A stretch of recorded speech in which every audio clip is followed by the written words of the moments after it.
Celebrity Authority Show. Please welcome Brigadier Sushil Bhasin with our host, Mr. SAM CAWTHORN. I'm super excited today because we have Sushil here in the studio. Thank you so much for joining us. I'm so happy to be with you today here. Now you're a time investment strategist, and you've also released a book as well called The $1 Million Second. Tell us a little. Well, what is a time investment strategist? See, people have been talking about time management, Yeah. and I feel time management is dead. Because time management, when it started with principles which David Allen and all took out, was in a more static environment where you could plan your tomorrow, you could plan 6 days. Yeah. But today, if you wrote a letter in Mumbai, it will give you 6 days, 7 days to get a reply, enough time to prepare. Correct. But today you get a WhatsApp message and the listener wants to have a response in a couple of seconds and minutes. So you can't do that. Now you need to be managing your time on the move. And on the move, you're firing moving targets. Very good. So the need of the hour is to invest your time and not spend your time, because when you invest your time, you start looking for a return. Very good. And when you spend time, then spend is related to or taken as an expense. An Yes. expense means something going to be going away. It's going to diminish to zero. It's going to fritter away. So I'm talking about time investment and not time management. Very you can't good. manage time, but you Yes. manage your life, Yes. manage your work. Yes, I get it. And look, I'm really keen to unpack that a little bit more and also talking about the $1 Million Second as well. Before we go to that, share with us a little bit more about your story and your journey. Where did you grow up and what was your career path? So I was a very fortunate child to be brought up in the most beautiful hill station in India called Shimla. Okay. And it was a very nice life. There were no cars, you walked. It was a very nice So it was a environment. village, yeah. And the army had a headquarter of Western Command there. So when I used to go to school, obviously walking, I would see a bunch of officers marching smartly to their office. And sometimes I looked at them and said, could I be like that one day? And subconsciously, that ambition was growing into me. And then I got a chance and I got into a Sainik school, which means a military school. Yes. And then I went and joined the National Defence Academy. The best thing that happened to me in my life was National Defence Academy. The 3 years that made a man out of a boy. Yeah. So I joined the army. I was there for 34 years. And I had a brilliant career going ahead. And then something happened in my life in 2002 when I was the chairman of an army school and I decided to leave the army because of the love I developed for children. And I was presented by the students, the head girl, a scroll in the shape of a pencil which had 800 children sign a thank you note. Wow. So I thought there was something that I needed to do to transform the youth. Yeah. So I came out of the army and started getting into corporate training and schools and colleges. Yeah. So for the last 15 years, I was into corporate training as well as schools and colleges. Yeah, right. But it's only in the last 2 years that I realized that there is a different industry called the speaking industry. Yes. And I didn't know that. So I transitioned from the training to speaking. I still do training and coaching, Okay. but now my focus has gone on to speaking. And Sam, here I must tell you, all my life from my childhood, everyone from my nursery class said, you speak too much. Stop it. And then one day before my mother died, I told her, what you thought was my weakness, that I speak too much, now I speak and people come and pay me for it. Come on, I love that. That is awesome. So what then is the difference between the training industry and the speaking industry under your understanding?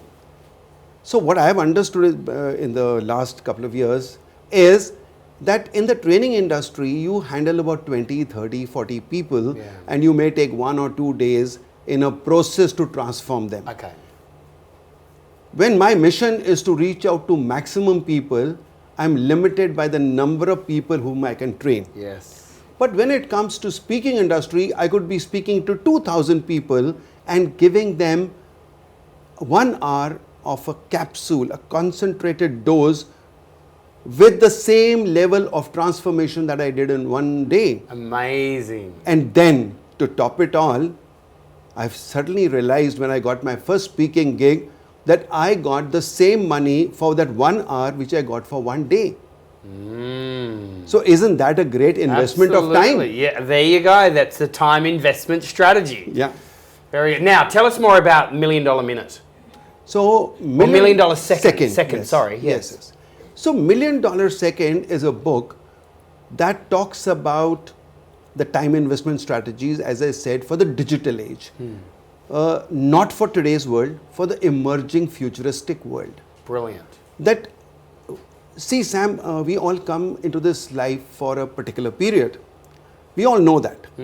And we want to get a lot out of it. And how will we do that if we don't get the best out of it? Correct. If we don't waste our time. So I realized that to do that, you have to have a strategy. You have to work somewhere. And the irony of it is that technology has hit us so hard, it saved a lot of our time. But even after that, we still are shorter of time than ever before. So somewhere my analysis said that the time that the technology saved you, more than that it grabbed your attention away. So I want the whole world to be time conscious. Very good. It should go into your subconscious mind that this is my value of time. Now, value of time, although I related to something called hourly worth, which I discovered with Brian Tracy, it was the income of a year divided by the number of hours you work in that year. Okay. But this, although we do that just to get a little value because we relate to currency more easily, but the hourly worth is a subjective thing. It is in terms of what is the happiness index. How happy are you? How satisfied you are? Okay. So if you want to increase that, there is a way to do it. Okay. And that is what I have given in this book. And two very unique features about this book. Firstly, every chapter ends up with chapter learnings and reflection and action. Brilliant. Second is, Very good. I claim to be the only author in the world who's done a second thing. And that is, I've created an online community of my readers. So everyone who gets my book comes on a WhatsApp group and a Facebook group. Very good. And we are discussing, so in the 3 months that my book has been released, I've already got about 500 people, out of about 3,000 books that are sold, Congratulations. 500 people are already on my groups discussing. So a book is a one-way communication. It's from the author to the reader, right? But in my case, it is a multi-channel communication because I have, through my book, through my online community, connected a reader in India, maybe to a reader in USA or Australia. Brilliant. So it's a reader-to-reader communication. Very, very good. And obviously, and now as a best-selling author, international best-selling author, Thank you. that's obviously, you know, going out there, speaking more, training more. It's very, very admirable, you know, the difference that you are making in the world, and super excited about where the future is going for you. What do you do for you, something for you to recharge yourself?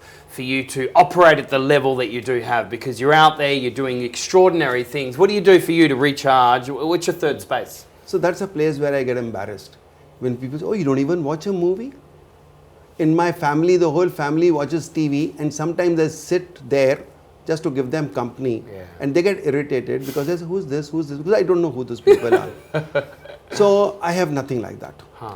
What drives me, even in my spare time is again on my laptop. The only difference is, instead of doing my professional work, I may go to YouTube and watch some nice movies which interest me. Very good. Okay. I may go to LinkedIn and look for friends and maybe do some informal chats. That is my way of recharging. Yes, yes. In my earlier days, it was playing golf, going mountaineering. But Awesome. Nowadays, my favorite time pass is GST. What's GST? So in India, they call it general service tax, but in my case, it is grandson time. I have a small grandson. I spend a lot of time with him. Very good. I was getting worried then for a moment. Is it the GST? But I like that. Hey, look, again, thank you so much for joining us here on the Celebrity Authority Show. But look, just before you go, Sushil, I've actually got a challenge that we have for every single guest that we have here. The challenge is 10 questions in 60-second challenge. So, do you accept the challenge? Of course. All right. Your time starts now. Favorite color? Blue. Blue. Favorite food? Butter chicken. Ah, come on. Favorite celebrity? Tony Robbins. Yes. Favorite actor?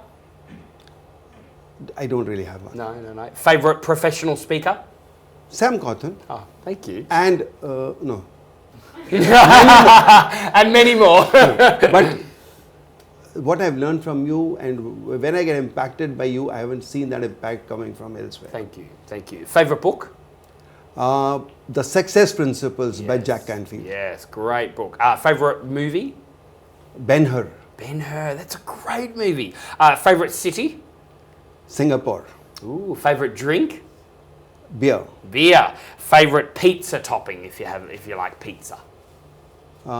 Cheese. Cheese. Yep.